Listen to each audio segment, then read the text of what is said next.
LNG এবং খনিজ সম্পদ অনুসন্ধানে বাংলাদেশে বিনিয়োগ করতে চায় মার্কিন যুক্তরাষ্ট্র। মার্কিন প্রেসিডেন্ট ডোনাল্ড ট্রাম্পের পারিবারিক ব্যবসায়িক পার্টনার ও ধনকুবের জেন্ট্রি বিচ ঝটিকা সফরে ঢাকাকে এ বিষয়ে আশ্বস্ত করেছেন। সফরের প্রধান উপদেষ্টা বিনিয়োগ উন্নয়ন কর্তৃপক্ষ, বিডা, গভর্নর, জামায়াত সহ গুরুত্বপূর্ণ ব্যক্তিদের সাথে বৈঠক করেন। রিপোর্ট সৈয়দ আব্দুল মোহিতের।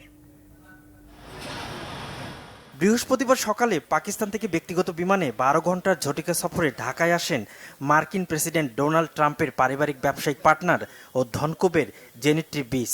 বিমানবন্দর থেকে সরাসরি আসেন হোটেল ইন্টারকন্টিনেন্টালে। বাংলাদেশ বিনিয়োগ উন্নয়ন কর্তৃপক্ষের পক্ষ থেকে তাকে উষ্ণ অভ্যর্থনা দেয়া হয়। সাংবাদিকদের মুখোমুখি হন তিনি। বাংলাদেশে বিনিয়োগ এখন উপযুক্ত সময় বলে জানান মার্কিন এই ধনকুবের। যুক্তরাষ্ট্র ও বাংলাদেশের নেতৃত্বের পরিবর্তন দুদেশের ব্যবসা বাণিজ্য ও বিনিয়োগের নতুন সম্ভাবনা তৈরি করেছে। প্রেসিডেন্ট ট্রাম্প নির্বাচিত হওয়ার পর বিশ্বব্যাপী শান্তি ও সমৃদ্ধি নিশ্চিত করার সুযোগ তৈরি হয়েছে। আশা করি অনেক ভালো কিছু হবে এবার। বিডার আমন্ত্রণে দুপুর 2:30টায় জামাতের নায়েবে আমির ডাক্তার সৈয়দ আব্দুল্লাহ মোহাম্মদ তাহের এবং উপদেষ্টা মাহফুজ আলমের সাথে বৈঠক হয় মার্কিন বিনিয়োগ নিয়ে। তারা মেনলি মিনারেলস এবং এক্সপ্লোরেশন অফ গ্যাস এসব ব্যাপারেই বেশি ইন্টারেস্টেড। আমরা তো কোনো খারাপ প্রভাব ইতিমধ্যে দেখিনি।